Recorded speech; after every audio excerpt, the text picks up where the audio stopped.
A young Russian man is held captive in China. The only way to escape? Get voted off the island.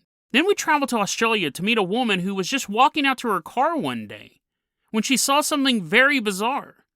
3 men standing on top of it. And then we travel to Florence to meet a man who spent his life studying the ancient forms of Egyptian mummification.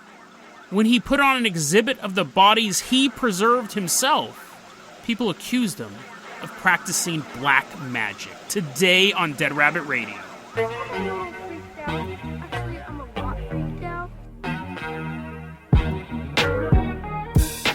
Hey everyone, welcome back to another episode of Dead Rabbit Radio. I'm your host, Jason Carpenter. I'm having a great day. Hope you guys are having a great day too. We got a ton of stuff to cover, so we're going to get started right away. First off, we got to introduce our newest Patreon supporter. The lights fall low, the steam arises. I got to get that stuff fixed in Dead Rabbit Command. Sorry I didn't pay the electric bill or the steam shutoff bill. Coming in like a pro wrestler, fireworks going off right in your face, you can't see anything. It's Dr. Main. Everyone give a round of applause as we're coughing on the smoke. Dr. Main enters the building. Dr. Main, you're going to be our captain, our pilot this episode. If you guys can't support the Patreon, or if you don't know how to get someone into a figure 4, that's fine too. Just help spread the word about the show. Really, really helps out a lot. Dr. Main, you can wear your wrestling spandex the rest of the episode. It's totally fine. But I'm going to go ahead and toss you the keys to the Dead Rabbit Dreadnought. That's our battleship that we take on stories that may need some additional firepower. So, Dr. Main, head up to the captain quarters. He's like, I want to hear the episode. You can hear it later. Right now, you have to pilot the boat. We're leaving behind Dead Rabbit Command. We are headed out to China. The Dead Rabbit Dreadnought is cutting lines through the Pacific Ocean. So this story actually just got wrapped up the other day, and I want to say I got most of my information from an article on odditycentral.com written by Spooky. Pulitzer Prize winning journalist Spooky. Appreciate putting the work in to get this article. Really, really appreciate it. It's April 2021, and the Dead Rabbit Dreadnought is pulled up just in time. We're on this island in China, and we see a bunch of dudes. They're dancing. They're doing dancing moves. And there's like a choreographer guy, and he's like, dance more, dance more. He's a really bad choreographer. And we see it's like 90 dudes just like singing and dancing, and we're seeing all this stuff. And we realize we're actually on the set of a reality show. Specifically, it's like a Find the Next Boy Band show. And this show's very popular in China. They're going to take 90 young men, whittle it down to 11. And that's a huge boy band, by the way. That's too big. So they're going to take these 90 boys and then whittle it down to 11, and that is their boy band. That's the concept of this show. We've gotten here, we're sitting in the audience, and we're seeing these dudes dancing, and they're spinning, and they're kicking, and all this stuff. And then this one guy walks out on stage, and he's like barely dancing. He's like just kind of like going through the motions, and then there's that part where he has to sing, and he's like, my love for you is so strong. It's not really. And we're like, what? Is he like giving up on the song? And he's just not that good. But we're looking at each other, and this show started in February. This is April now. This guy has made it through almost every elimination round. And he's up there, he's just kind of bumbling around. He's checking his phone. He's like, yeah, I'm checking my phone. Got a text message from my mom. His heart is not into it. This guy's name is Vladislav Ivanov. He's 27 years old. And he's doing his little dance, he's doing his little singing, he's checking his phone, he's tying his shoes. And then he turns to the camera and he goes, guys, please vote me off this week. Please. I don't want to be here. I got tricked into being here. Well, it wasn't really a trick, but it's a long story. But guys, please. I'm not joking. This isn't some sort of act where I'm trying to act endearing. Please vote me off. For the love of God, I've been here since February. Please vote me off. Next week they eliminate 5 people, but Vladislav is still there. This is 100% a true story. What happens, he's a really good-looking dude. He speaks fluent Chinese, and he has a buddy who's working on this reality show. And the buddy says, hey, listen, we need a guy who can speak fluent Chinese and English because we have some Japanese contestants over and they can speak English, but they can't really speak Chinese that well. Would you mind helping us out? So Vladislav goes, yeah, sure, I'll do it. So he comes to the island and he's getting paid to do this job and he's kind of escorting people around and kind of just checking his phone a lot, right? Checking his phone, translating when need be. But whenever they'd be like, okay, all the contestants get here in this line, we're going to take this photo shoot, the director of the show would be like, hey, you two, come on, get in line. He's like, oh, I'm not on the show. I'm just a translator. And, oh, I'm sorry. Director's like, oh, I'm sorry. And this kept happening over and over and over again. The director would be like, okay, guys, it's time for this. We're doing another photo. That's all we're doing today. One more photo. Vladislav would be like, no, I'm not part of it. So eventually the director goes, listen, you're really good looking. And you're this Russian guy. It'd be kind of a novel thing to have a Russian guy in an Asian band. Why don't you audition? And he's thinking about it, and he goes, yeah, why not? He's probably checking his phone, not really paying attention. And to be fair, if someone came to you and said, would you like to be rich and famous? At first glance, you're going to go, yeah. I think even at second and third glance, you're going to go, yeah. But he's not really thinking about it. So he signs a contract. The show starts. And it's only a couple weeks in, he's like, oh, I hate this. I can't sing. I can't dance. And I don't like all the attention I'm getting. I just kind of want to play on my phone and do some translation. So I want to quit. And that's when the show producers say, the contract you sign, if you leave the show, you're going to get heavily fined for it. This is a legally binding contract. And this, I don't know if I mentioned this earlier. I think I did. This is on an island. So it's not like he could just leave and run away anyways. He's trapped on this island with a bunch of boy band people and this contract looming over him. So he goes, okay, they won't release me from my contract. Plan 2 is I'm going to suck so badly that of course they're going to vote me off. But because he was sucking, the audience was like, they're so, like, you had this whole contingent of people who watch the show and they're so sick of boy band culture. They're so sick of people preening in front of the camera and always trying to be famous and always trying to put on their best side so they can become successful. And here's a guy who's like, I don't want it. I don't want it. He was winning votes every single week. Other people were going home who were better than him. He's like, what type of hell am I trapped into? And after he would sing and dance, he would turn to the camera and say, please vote me out. Here's one of his quotes. So it's like a reality show where the judges will judge you. They'll give you like a grade, but it's up to the audience to vote you off. This is one of his quotes here. Quote, I hope the judges won't support me. While the others want to get an A, I want to get an F, as it stands for freedom. So that was his mentality. He said that to the audience. He said that to the judges. Please, don't let me progress to the next round. And he kept progressing. He got all the way up to the finals. He got all the way up to the last episode, where there was like 24 people left out of this 90. And he is pleading to the judges, please. He goes, listen, this television show has been utter hell. I didn't want to do it. I signed a contract. The judges are just like sitting there. This is on television. He's like, please, I don't want to do this.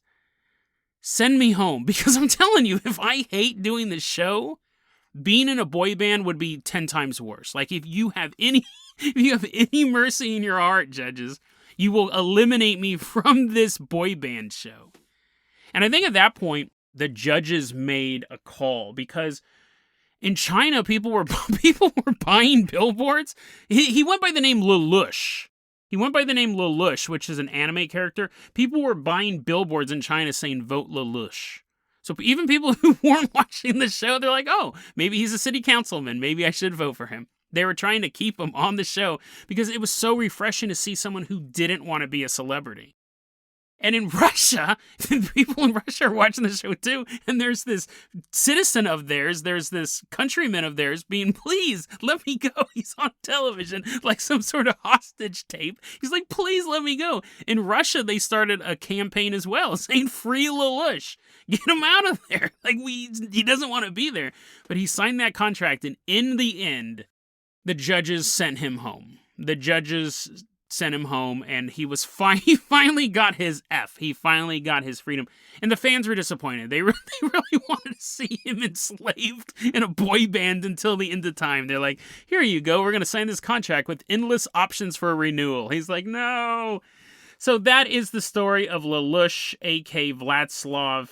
That's I read that story and I had a good chuckle. To his credit, he was put in a group I watched this video. He was put in a group for one event. Like they were going to see how 5 people acted together. And he's like barely dancing in the corner and stuff like that. He is checking his phone. That's why I kept making those jokes. And then he goes, I'm gonna be honest, I don't want to be on the show. He's saying this in like this little promo video. He's like, I don't want to be on the show. I just want to talk on my phone and call my mom. It's so funny. He's miserable. But he goes, I see my teammates are relying on me. Like, if I don't do good, the entire team could fail. So he does kick it into gear. And he's, like, learning all the dance moves. And he's, like, working for hours and hours. Because he knew in that moment he wanted to leave, but he couldn't bail on his team. So that was really cool. Like, as much as he wanted to leave, the judges were like, great job. We're keeping you for another week. He's like, no. But that was cool. Like, I liked watching that video where he says, I don't want to be on the show, but my team's relying on me. So he practice. You're a good guy, Vladslav. I'm glad you are finally home. Don't sign any more contracts like that, though.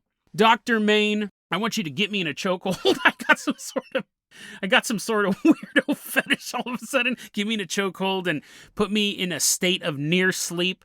And then you can pull the keys to the Dead Rabbit dirigible out of my nearly unconscious pocket. We are leaving behind China. We are headed out to Perth, Australia. We're waving goodbye to the boy band. They're bringing in more Russians. They're like, no, save us too. We're like, see you later. They definitely have a gimmick. They should try that next year. Each year they kidnap a different guy from a different country. I got this story from the Fortean Map. We've talked about it a lot on this show. It's basically an interactive conspiracy theory iceberg with more information.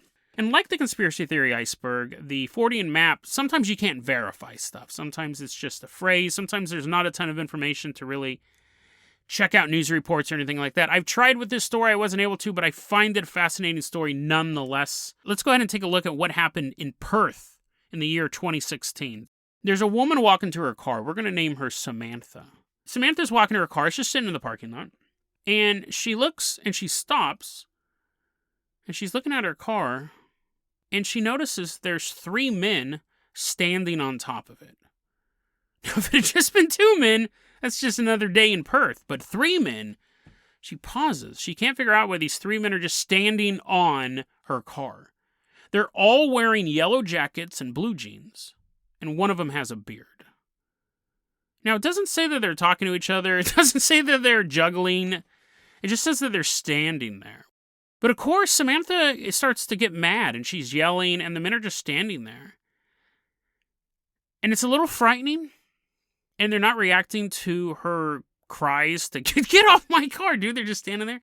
And then she starts to get freaked out by it. It would be a bizarre scene. It would be one thing if you walk down, there's a couple dudes standing on your car and they're wearing like leather jackets. They're tossing an apple up. They're like, hey, Gramps. That's one thing. But if you just see the image of 3 people standing in your car and they're not moving, it's very unsettling. It would be really, really creepy to see. She starts to freak out.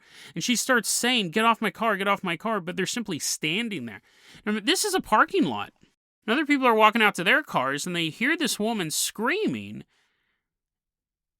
What are you screaming about? They're on my car. They won't get off my car. These guys, they're just standing there. And people look over. There's nobody on her car. And she is flipping out, as you would if you saw 3 people standing on the top of your car. And now other people are saying they don't exist, they're not there. So it's adding another layer to her mental distress. Somebody calls the cops, and they're like, hey, listen, this woman's out here. It's really funny. You should get out here real quick before she comes to. There's a woman out here who says that she sees 3 dudes standing on her car. There's no one here. So you don't know if it's drugs, you don't know if it's a mental illness, anything like that. The police show up and they actually escort her to the hospital. And then people are kind of milling about. They're like, that was weird. That was like the most exciting thing that's happened in Perth in the year 2016. It was weird. She was saying people were standing on her car and everyone's kind of milling about. And then one of them goes, oh my God, look.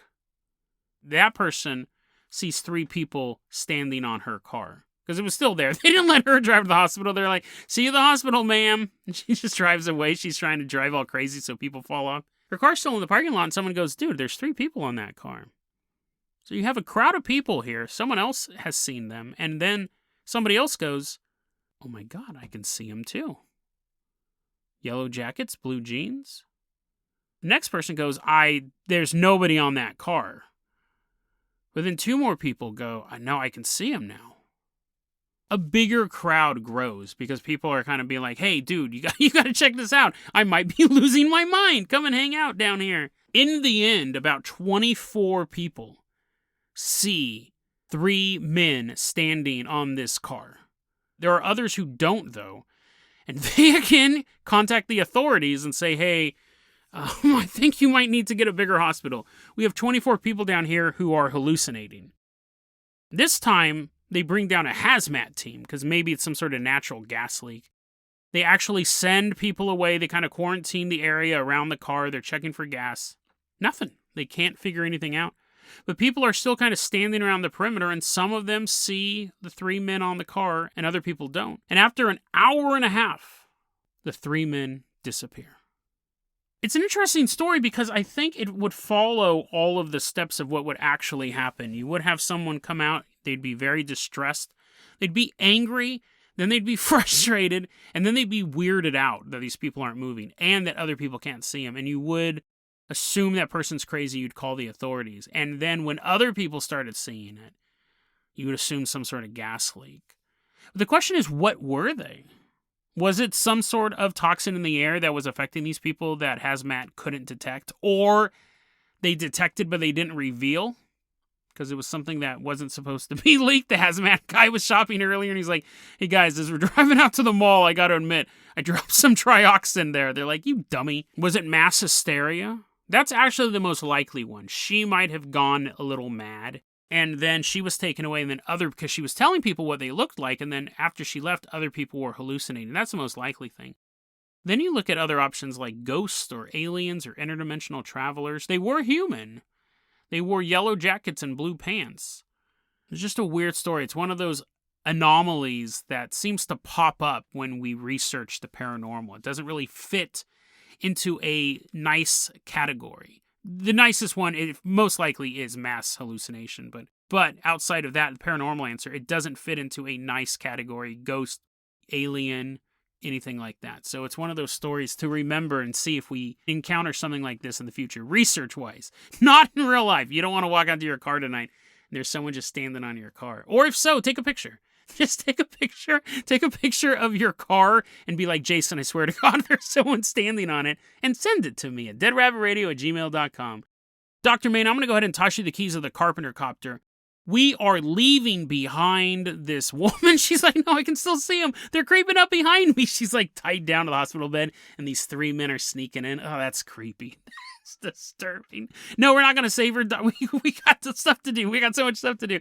Dr. Main, we're leaving this poor woman. He's like, I have a Hippocratic oath, dude. I have to save that woman. No, you're a wrestler now. Dr. Main, we are leaving behind this helpless woman in Australia. We are headed out to Florence, Italy. In Florence, there's a man known as Girolamo Sagato, and he's sitting there at his desk in 1823, and he goes, I remember, because Jason started the story off in the wrong location, let me remember my time in Egypt. And then we're in his flashback. The year's 1818, it's Egypt, and Girolamo is at an archaeological dig. And he's like pointing at bones and things, and he's like, that's a bone. And they're like, why did we bring this dude along? We know that's a bone. Girolamo is at this archaeological dig in Egypt. He's actually like a naturalist. He loves to research stuff. And while he's in Egypt, he decides, you know what I want to specialize in? I want to figure out how the Egyptians mummified people. How they were able to preserve these bodies for so long. Mummification can happen. I'm not going to read a Wikipedia page on it, but mummification can happen accidentally. That's how it normally happens. People falling, and basically it's like removing the water in the most simple forms. You're basically not letting the body decay. You're removing the moisture from the body. But it can happen accidentally by dying in a dry area, dying in a cave in the Andes. Or it can be done on purpose, where people, like in Egypt, are mummifying the bodies to make them last as long as possible. But in 1818, it was still a mystery. They're still trying to figure out like how they did it. So he's really studying the mummification process, and he's sitting there and he goes, I think I can do it better. So now we're back in the year 1823. He's returned from his travels in Egypt. and he is perfecting the formula of mummification. Now remember, mummifications are made by desiccation. So removing the water, you can embalm it, but it looks like a mummy. It looks like someone who had all the water sucked out of them. They make that sound. They make that sound when you open the tomb. Girolamo figures out a way to preserve the body, as well as the colors and the textures, and really everything. You could see the pores in the skin. The only thing he couldn't keep was the elasticity. So he's trying to make a marionette puppet. Hey, look at me, I'm a real boy now. I used to be, but now I'm dead. He could make statues of people. They looked and felt like statues. The description of these things were basically, if they were never destroyed, they would last forever. Like if someone didn't come with a sledgehammer and smash these things to pieces, you could have it in your garden forever. Human body turned into a piece of art. And he could take a body, he could perfectly preserve it. There's a ton of photos of this guy's work. This is not some obscure thing. There's pieces of his, literal pieces. We'll get into that in a second, but there's pieces of his in museums, and everyone wanted to know how he did this. I mean, this was, like the body works they have now where like the guy's guts, the guy takes people's guts and like turns them into a statue. It was that in 1823, and it was even better. It was taking a human body and it still being a human body, it just being hard as stone. But no one knew how he could do it, and he wasn't telling anyone. They knew he went to Egypt, right? He had that suitcase with a big Egypt sticker on it. And they go, how are you doing this? And he's like, listen, it's a secret. Took me a while to figure it out. I'm not going to share it with you guys, but look at my collection.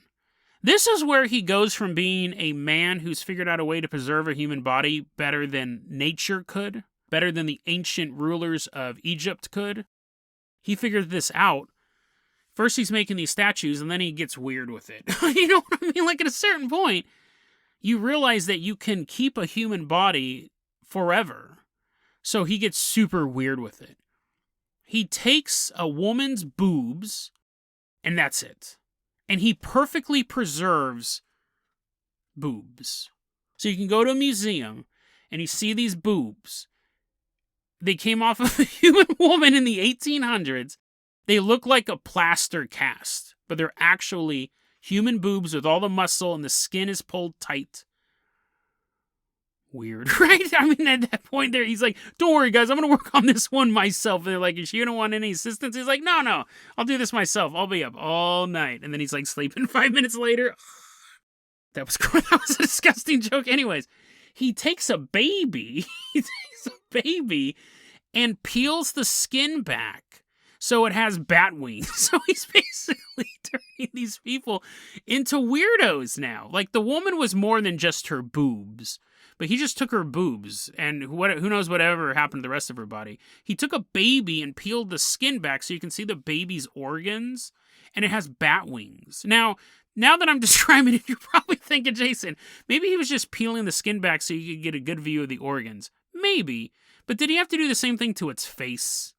I mean, it looks like a monster. It looks like the thing from Jeepers Creepers, but a foot tall. Then he did this all in one night. He got real freaky with it. There is a table that looks like it's made out of hardwood. It's like this polished, designed table. It looks beautiful. But the inlay, so you have like the table proper, and then there's a square inside of the table. Like that's the decorative part that usually like has like little things drawn in it. You can tell I was a architect, interior designer in a previous life. He took human body parts and made these designs in the middle of the table. And they're indistinguishable from the hardwood. Like, it just looks like if you didn't know what it was, it would look like a beautiful table. But now that you know what it is, it's like people's throats. It's like a bunch of disgusting vertebrae. And it was impossible. People cannot figure this out. And all of these artifacts, as far as I know, are still around. Someone might have been like, let's put them in the back. I'm tired of looking at this woman's boobs hanging on the wall. I don't even want to talk about that baby. I think late at night it comes alive and starts running around the museum. He became known as the Petrifier. which out of all nicknames, that one's actually pretty dope. That one sounds like you're a villain. Not a cool villain, but like at least a villain on like Darkwing Duck or something like that. A villain nonetheless. And people saw him as a villain. Not because people's babies kept going missing. He wouldn't share the secret. And there was two groups of people who hated him for that. One was obvious. It's the 1820s. He's in Europe. People were thinking that he must know witchcraft. He must know the dark arts, because there's no other way to do this. This was a curious one. I didn't think about this before. The other group that hated him were scientists, because scientists were all about sharing information, being able to replicate experiments. So when they kept asking him and he refused to tell them, they actually started a whisper campaign against him as well. And I wouldn't be surprised if they actually joined the he's a wizard side to fuel the flames of that, because they wanted that secret. He refused to give it out. When being faced with being called a wizard, practicing the dark arts, he destroyed all of his notes. And then he told his best friend, Pellegrini, don't worry. I know I destroyed all the notes, but this is groundbreaking stuff. So before I die, you know where this is going? Before I die, I will tell you how I did it, but I couldn't risk my notes getting out. But he died prematurely, so I don't know if one of his statues fell on him. Maybe that baby came alive in the middle of the night and ate him. Who knows? But he died before he could tell Pellegrini how he was doing it. And to this day, no one has ever figured out how he did it. Even the bodyworks thing is different than what he was doing. He could take a human body and maintain everything but the flexibility. His epitaph, I thought this was really cool. The epitaph on his grave says, "Here lies Girolamo Sagato, who would be intact, petrified, if the secret of his art had not died with him." And you think, had this been around in 1823, had this gotten out, had this procedure been revealed to the world, today you could go see Abraham Lincoln. You could go, you're not going to want to see Abraham Lincoln's giant corpse. I don't want to see him propped up with his brains coming out. You could go see world leaders exactly how they were. Vladimir Lenin just sitting in a box, lame. You could actually have him, you could have a little voice box, and he's like at a museum. They would look exactly the same. You're like, Jason, I don't want this world you're saying, but all of these leaders, all these people, and not just leaders, everyone, you could have Elvis just standing there like, Jason, you're not making your case. Dude, I would be dope to be able to go to a museum and Tupac was standing there. Right? Just Tupac. And now, dude, Shock G and DMX. You're right. This would be a bad idea. I do not want their corpses. I do not want to go to a museum and see my musical idols. Dude, DMX, that sucks. I haven't talked about that on that show yet. And then Shock G. Both drugs, man. You gotta watch out for that stuff. But I don't want to go. Those guys are all huge musical icons for me. I would not want to go now. I'm thinking about a dusty Tupac. Like Tupac just standing in a museum in Nevada. And every so often someone brushes him off. And it wouldn't be a wax figure. It'd actually be Tupac Shakur, the man who was born of his mother and grew up and was like scraping his knee. And then he scraped his knee in front of a record company and then got a record deal. And then became a rapper and all this stuff and then got shot. And now he's just standing there. Never mind. I do not want a future where famous people are petrified forever. But I think it's really interesting, this story, and we'll end it like this. You think about how many ideas out there die like this. Like, he had the wherewithal to go and study this, figure this out, and to perfect it, and make a living out of it, and make shows out of it. But you think about all the people who come up with really interesting inventions, world-saving procedures, or just fun things. And for whatever reason, they never reveal it to the world. They may be scared. They may not have the funds to do it. And those ideas are lost to time. We know what this guy was capable of, and it was lost to time. You think about all of the other inventions out there that have just kind of fizzled away when the only person who figured it out died. I know it's a downer way to end an episode, But if anything, it should be a good thing. It should be a wake-up call. If you're working on a project, if you have a cadaver in your house right now and you figured out the perfect way to embalm it so it can last the ages, share that with the world. Call the authorities, let them know you have a body in the basement, but then also send an email to a scientist and be like, hey, as the authorities are about to raid my body farm, here's how I did it. If you have an idea, if you have some sort of dream, if you have an invention, share it with the world. The worst that can happen, the idea dies with you. The best that can happen, sky's the limit. So let this be an inspiration to you. Don't die like Girolamo. Share your ideas with the world. Make it a better place. A world full of dusty, dusty Tupacs and bat babies in every house. Dead Rabbit Radio, that would be horrible. World, if your idea is this, if your idea is how to make a bat baby and a dusty Tupac, that you can still share that. I just don't want any part of that world. DeadRabbitRadio@gmail.com is going to be your email address. You can also hit us up at Facebook.com/DeadRabbitRadio. Twitter is @DeadRabbitRadio. Dead Rabbit Radio is the daily paranormal conspiracy and true crime podcast. You don't have to listen to it every day, but I'm glad you listened to it today. Have a great